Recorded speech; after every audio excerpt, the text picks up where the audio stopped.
ner malakan yam biya malakan online TV channel ka jan gwasam baller konen talk banakaling tin tore wish ka juba kan tin tore wish ka greater penal state kan nasir ngai kon manana short lot bana right kan manana shala da kirma yadit ka kor ka men cha jalingano sha kwar SSPDF sha janna kan je kwara ti chop jan dangra yudu baro re wich kan nasir bana manana in shala ban jalin kel gwasam ne kan kono niam ka jan la rame mi jiram jadid kan or online TV channel gorno jin der jin wa nasin ko ken gor je eno jin ba der subscribe ko bler TV kan chamala shu ko je gorno jin bob comment kamana de lar an gwasame man ban writing long a jere ga dan chetok kwere kamen chetok en walere which kan nasir gwat mi je chen bor shika kwar deshka kirma yadi tamdan la kwari na la general and cap the SSPDF gwatan charge nektin re wichin binami te ga raj mi kir charge lat gwasame larja South Sudanese re wike juba ano pala rodun pin en general SSPDF chana la to kel ke dini ti shop ko jandang re wir baro ti jel kel kerenial UN la unimis gwasame men bi angach en tarkamen to kor maga janga yendiala man shu nas ne ko betika kor beto kan wala ka betika list beto no ngayen diala ne gwade dane to ko ja ne ko raje dane shalat ne ka chang ne ka paiwaro ron kin dangro jandangro rungwan kirum ya di chela de gwano be di be match be din baga jaka nasar ka be ne de kontela jichen bor tinte ka match be maken baga kap mi joj ko chela no wal jene ko jen Johnson ulin ko la kwanke jeno be jen ke de agwele force kana abishok edich dung jane agwele force dung tat kendi alka wayami shalka wayami ko kan ke integrated in ka ngade into SSPDF SSPDF South Sudan People Defense Force ala de jana en chung ka South Sudan en de mo de kirma yadit gwade dane sha raja mo sha ja kwenten chugani gujeno gwaya chugani yupal ko shikan kwari ni gana kwany kwadan majbu ko kep ko nasar kana wala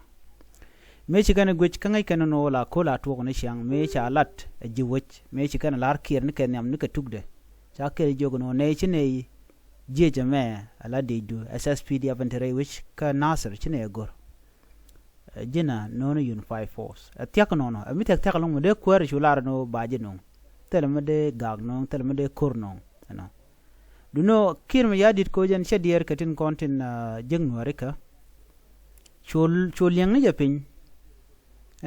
ler chetel mashallah ne kontin la community nuare ka great penal state cho gor jano be yik deploy ni de dodien de jamo cho gor no be deploy mi ci do tuogo ko la jogo ni siang no shine gornde jame chungot choje lok chodi che chue chu jak jene lin kono no she Johnson no nche je kwan jaram dana bidde bi nan kana sir ga shu kwang shora le chu nyo mu kwanje kanang ro dio je che jo kwang shora le we sia jenen me che right no de jame mu re wi kana sir che ko be majbo ko kef kwale wa gere je de je dana tere wi kana sir no mo cha ga ju chine gor no ngoni unified force de which attack no na mishala ta hali kini kon la jejin bor but chicken link we can gen o hali kan de intimidated de chargen de ganyon but ne dial chika kera ngai kan na let kan mi cha ti jin wona me cha gwa kan ne de yana link ko yen chi aroi ni jen roi yen na ni te ke shirt de do de kan lar a changi je ti ga bom la guru no ram bi jor billing no cha je lo kirma ya di no banam be la let ko chi ga shoot ngai ke je siga warga no gorbone changa je no mono man gor kan yin 5 fall jen bala re guje no mo ngai ke ne dial me to gene me ji kida ngaje no sha logo no mo ne to konti la jejen bor cho jangne de jende je sha kulling me dan ka do mo bo na bo ubbo pan ga je ne mi ok helicopter bo na ke gunship be sha lengo shi kulo pen ka lo de joko balit ka jena sheben ka babure kar boga gati tiene wanga dwel na mone jene chagu jenne wire min okay kir cha gul dier ka tek ne tin konter waje kir gul ne to kontin la je jan bor guje ke o kan ne ke jes pele mayo che guje no ke jiwuch gula jen murunya ke de ke ja minge jen wo ne te konte te re wuje no ka hale ngum mi cha jogo hale no ne go ne ram me ko kan kan loko no de deploy kan la do nong ne but aben unified force ngum loko unified force ke je ngum loko je kir ke je we ka we no na SSPDF ko bomana na me chu to ko be kir be de be no me chi kor me che let che de mi che ono be lo jok no ka boko bana ajen ben je jen bor chu kan je danan tere wuch ka bendien ko chi ga gang ke nyam no ko nin ko ci kana pelne me ci kana pelne me dane jena ci nawo gwa ne gwa jaju lan ka dom le waji mi waje lorten me ci jagala gole force kana bishop ke SSPD ave dane jel kel ke tel mi kan le dijidan tere wi kan nasir chu kan pel so ana mo ci kum jogu jeno ne ti tel mu to ka kan an jeje mbor cho yu pel cho goro ro be lane je lalat me lunje jem bor jok mi cha gwa da ya buktuna yen ko bente ka kora ben yen ci bere wich kana jogo no woje ken de me go ne unified force but cha lok mene me ci fon ram kel ke ka wa am wa chwa je pin ne re gere ka ko dobran chalar ge wa chwa ka je jem bor wa jen u korten ka jano glib kan in fon ne en je jem bor entre wi ku yara diu jen e barak de ni me di de long ci me de long ko dong de wa am de kan ka but ko chiklo dien tuptin chu kan korun gana ter jen ko linga no chete gane ngwane nak kujje jen bor ka chete ne ngwane nak bo ka SSPDF tin ko ne tem gwada mi ana mo jen ko linga ko chu wude me wude cha yir ko bada wale